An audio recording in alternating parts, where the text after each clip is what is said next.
नमस्कार विद्यार्थी मित्रांनो, Sudhagad education society Kalamboli online मार्गदर्शन वर्गात आपले हार्दिक स्वागत. इयत्ता 12वी विषय आहे राज्यशास्त्र.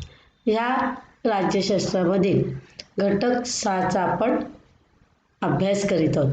त्यामध्ये भारत व जग या संदर्भात आपण या अगोदर माहिती जाणून घेतलेली आहे. आज आपण भारत एक उगवती सत्ता या संदर्भात माहिती जाणून घेणार आहोत. म्हणजेच आज आपण भारत आणि भारताचा इतर देशांबरोबर असणारा संबंध याविषयी अभ्यास करणार आहोत. तर आज भारत व चीन हे दोन देश आंतरराष्ट्रीय संबंधामध्ये एक वेगळा आकार देत आहेत आणि या आकार देणाऱ्या देशामध्ये त्यांची गणना केली जाते. मग तसं पाहिलं तर लोकसंख्येच्या दृष्टीने भारत हा जगामधील 2 नंबरचा देश आहे. म्हणजे जगात दुसरा मोठा देश म्हणून त्याची गणना केली जाते. मग जगातील सर्वात मोठ्या अर्थव्यवस्थापैकी भारतीय अर्थव्यवस्था ही एक आहे. म्हणजेच अर्थव्यवस्थेचा अर्थ काय म्हणता येईल तर एखादी व्यक्ती, उद्योग संस्था किंवा सरकार हे काय करीत असतात, वस्तू व सेवांचे उत्पादन करीत असतात, वितरण करीत असतात किंवा व्यापार करीत असतात आणि त्यानुसार त्याचं उपभोग करतात आणि ह्यालाच आपण काय म्हणत असतो, अर्थव्यवस्था.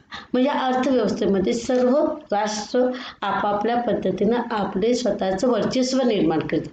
मग तसं भारत हा जगातील सर्वात मोठा लोकशाही देश आहे. म्हणजे भारतामध्ये लोकशाही शासन व्यवस्था निर्माण झाली आणि त्यानुसार भारताची अर्थव्यवस्था ही जगातील इतर अर्थव्यवस्थांपेक्षा मोठ्या प्रकारची अर्थव्यवस्था अशी त्याची गणना केली जाते. त्याच पद्धतीनं भारत हा आण्विक, अवकाश आणि इलेक्ट्रॉनिक्स या तंत्रज्ञानाच्या क्षेत्रात पण भारताने मोठ्या प्रमाणात प्रगती केली. म्हणून जगातल्या सर्वात मोठ्या 20 अर्थव्यवस्थांच्या व्यासपीठावर म्हणजेच G20 फोरममध्ये भारताचं स्थान हे उच्च असलेलं दिसून येतं. म्हणजे भारताला तशा प्रकारचं स्थान प्राप्त झालेलं दिसून येतं. म्हणजेच काय म्हणता येईल तर जागतिक अर्थव्यवस्थेमध्ये भारताचं स्थान बळकट झालेलं आपल्याला पाहावयास मिळतं.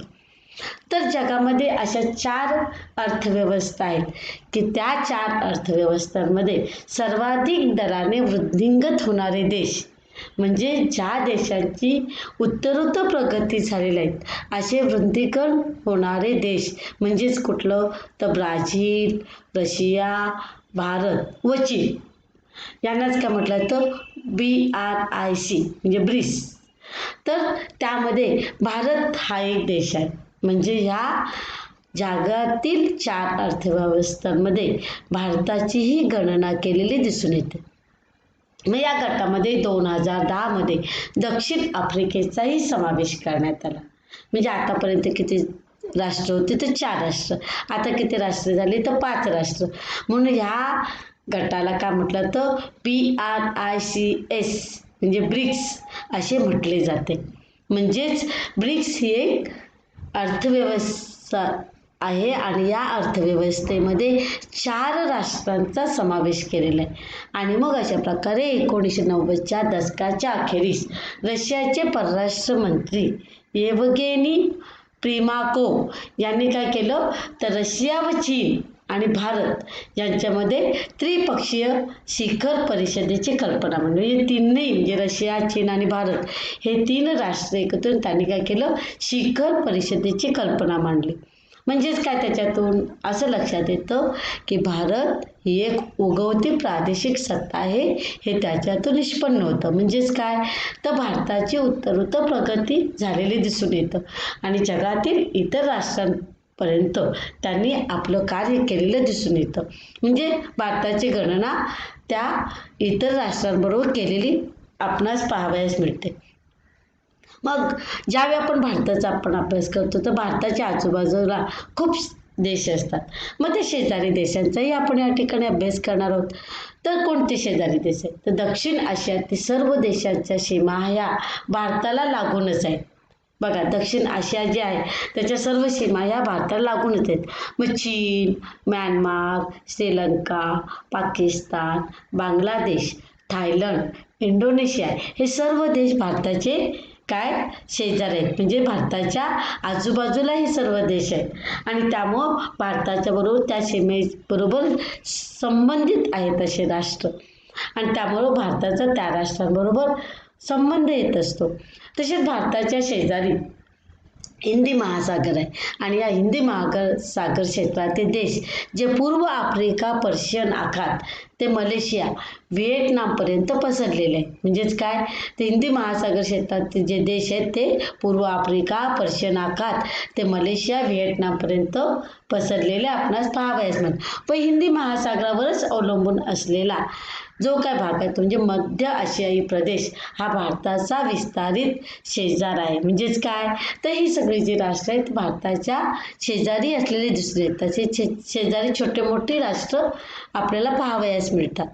मग स्वातंत्र्योत्तर काळात ह्या सर्व देशांची भारताचे चांगले संबंध होते आणि ते संबंध प्रस्थापित करणं हे भारताच्या परराष्ट्र धोरणाचे महत्त्वाचे उद्दिष्ट होते. ज्यावेळी आपण परराष्ट्र धोरणाचा ज्यावेळी अभ्यास केला तेव्हा त्या परराष्ट्र धोरणाचा उद्देश काय होता, तर जगातील सर्व राष्ट्रांबरोबर शांतता व सहकार्य निर्माण करणं हे सर्वात महत्त्वाचं काम भारतीय परराष्ट्र धोरणाचं होतं आणि त्याबरोबर प्रत्येक राष्ट्राबरोबर भारताचे चांगले संबंध आपणास पाहावयास मिळत असतात.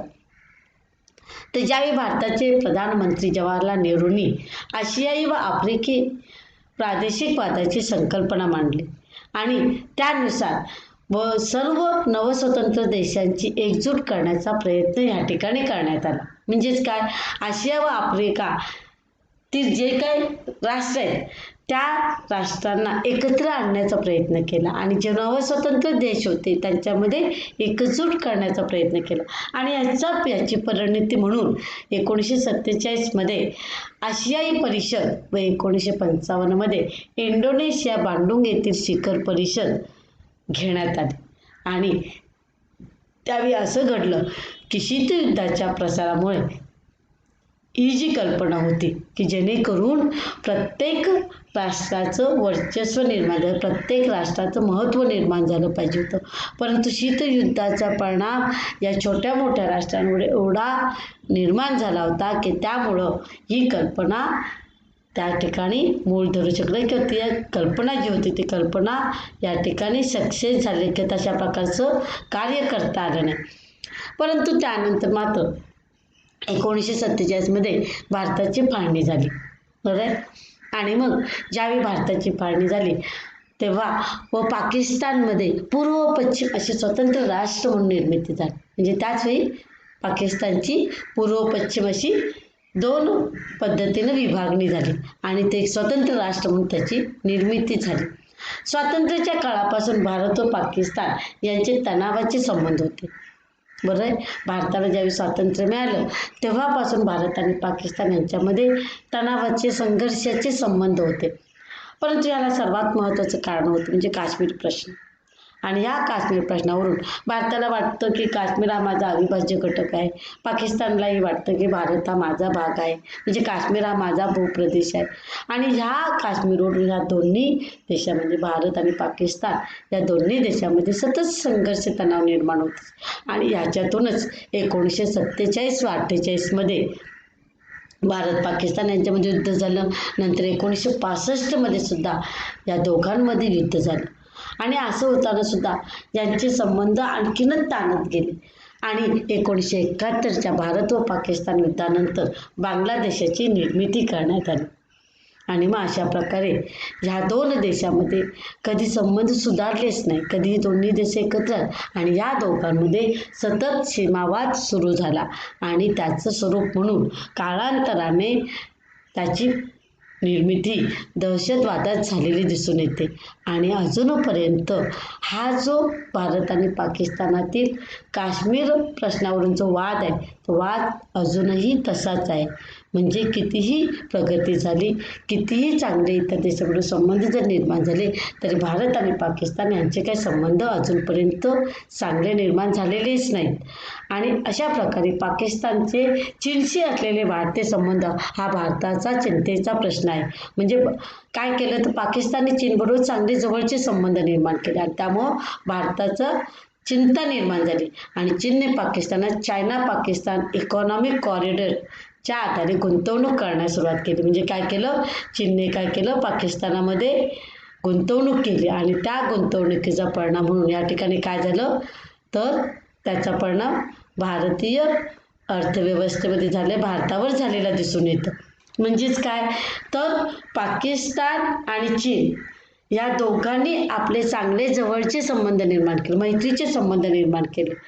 परंतु पाकिस्तान हा भारताचा शत्रू आहे किंवा भारताविषयी पाकिस्तानामध्ये जे तणावाचे संबंध आहेत ते तणावाचे संबंध आणखीनच वाढलेले दिसून येतात. कारण चीनने पाकिस्तानला पाठिंबा दिलेला आहे आणि ऑटोमॅटिक चीन आणि भारताचे संबंध हे चांगल्या प्रकारचे होते.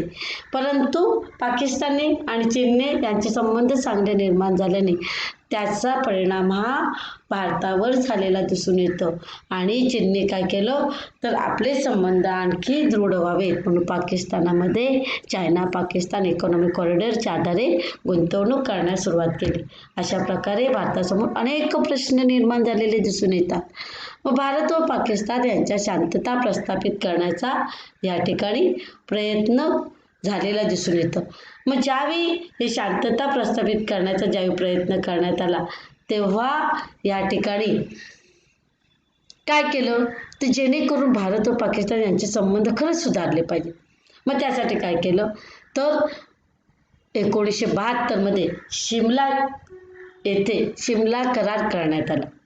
त्यानंतर 1999 मध्ये लाहोर करार करण्यात आला. उद्देश काय होता तर या दोन्ही देशांमध्ये चांगले संबंध प्रस्थापित होणं गरजेचं होतं. कारण भारत आणि पाकिस्तान ह्यांच्यामध्ये वर्षानुवर्ष तणावाचे संबंध निर्माण झाले होते. त्यामुळं विनाकारण युद्ध व्हायचे, विनाकारण ह्या देशांचं नुकसान व्हायचं आणि म्हणूनच या ठिकाणी करार करण्यात आले. परंतु भारताच्या या प्रयत्नांना पाकिस्तानाकडून पाहिजे तसे सहकार्य मिळाले नाही. कारण भारत आणि पाकिस्तान त्यांच्या पद्धतीने त्यांची भूमिका मांडतो, भारत भारताच्या पद्धतीने भूमिका मांडतो. परंतु ह्यांची दोघांची मतं एक होतच नाहीत आणि त्यामुळे ते प्रश्न सुटले शकले नाही. आणि त्याचप्रमाणे ज्यांना हिमालयन राजवटी म्हणतात ते म्हणजे भारताच्या जवळ आणखी काय नेपाळ सिक्कीम व भूटान हे वसाहत काळात ब्रिटिश सत्तेच्या प्रभुत्वाखाली देश होते. आणि मग स्वातंत्र्यानंतर मात्र काय केलं तर भारताने त्या देशांची तशाच प्रकारचे करार केले. तर भारताच्या आजूबाजूला असणारे हे छोटे छोटे राष्ट्र आणि ह्या राष्ट्रांबरोबर भारताने आपले मैत्रीचे संबंध निर्माण करण्याचा प्रयत्न केला. मग सागरी किनारा ज्या राष्ट्रांना नाही अशा हिमालयन राजवटींना भारतीय भूमीतून समुद्र प्रवेश मिळाला. ज्यांना समुद्र किनारा त्यांना भारताच्या भूमीतून या ठिकाणी भारताने प्रवेश दिला. भारताने त्या देशांच्या संरक्षणाची सुद्धा जबाबदारी घेतली. बघा आपलं ज्यांना समुद्र किनारा नाही ते दुसऱ्याबरोबर व्यवहार करू शकत नाही, बरोबर आहे, व्यापार करू शकत नाही. पण भारताने काय केलं आपल्याच भूमीतून त्यांना प्रवेश दिला आणि त्यांच्या संरक्षणाची सुद्धा जबाबदारी घेतली. मग भारताने या देशांच्या अंतर्गत बाबीमध्ये हस्तक्षेप न करण्याचे धोरण पाळले होते. म्हणजेच काय केलं तर नेपाळ असेल सिक्कीम असेल भूटान असेल तर ही जी राष्ट्र होती ही राष्ट्रांबरोबर भारताने चांगले मैत्रीचे संबंध निर्माण करण्याचा प्रयत्न केला. आणि असं असताना सुद्धा परराष्ट्रीय धोरणाच्या उद्देशानुसार कोणत्याही राष्ट्राच्या अंतर्गत बाबीमध्ये हस्तक्षेप करू नये हे जे परराष्ट्र जे धोरण होतं ते धोरण सुद्धा भारताने या ठिकाणी पाळलेलं दिसून येतं. म्हणजेच काय म्हणता येईल तर भारताच्या आजूबाजूला जी काही राष्ट्र आहेत ज्या काही भारताची जी काही सीमा आहे त्या सीमेच्या अंतर्गत जे राष्ट्र आहेत त्या राष्ट्रांबरोबर भारताने चांगले संबंध प्रस्थापित करण्याचा प्रयत्न केलेला दिसून येतो. आणि काही राष्ट्रांनी भारताला पाठिंबा पण दिलेला आहे, सहकार्य सुद्धा केलेलं आहे. परंतु भारत आणि पाकिस्तान यांमध्ये असणारे जे वितुष्टाचे जे संबंध आहेत ते अजूनपर्यंत जसेच्या तसे आहेत आणि ते सुधारणं त्याच्यामध्ये सुधारणा होणं आवश्यक आहे. परंतु बऱ्याच वेळा करार करून सुद्धा प्रयत्न करून सुद्धा भारत व पाकिस्तान यांचे संबंध सुधारलेले दिसून येत नाही. धन्यवाद.